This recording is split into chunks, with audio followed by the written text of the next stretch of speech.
କିଛି ଲୋକ ନ କହିଲେ ବି ବୁଝିଯାଆନ୍ତି, ଆଉ କିଛି ଲୋକ କହିବା ପୂର୍ବରୁ ସେମାନେ ବୁଝି ସାରିଥାନ୍ତି। ଆଉ ତୃତୀୟ ଶ୍ରେଣୀଭୁକ୍ତ ଲୋକ ଯେତେ କହିଲେ ବି ବୁଝିପାରନ୍ତି ନାହିଁ।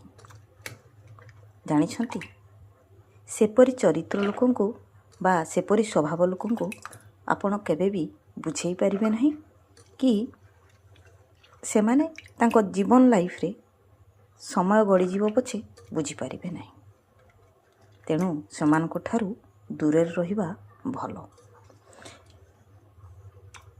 କଥାରେ କୁହାଯାଏ, ସେଇ ବ୍ୟକ୍ତି ବା ସେହି ଶ୍ରେଣୀର ଲୋକମାନେ ହିଁ ଅନେକ ସମସ୍ୟା ଲୋକଙ୍କ ପାଖେ ସମ୍ମୁଖୀନ କରାନ୍ତି ବା ଛିଡ଼ା କରନ୍ତି।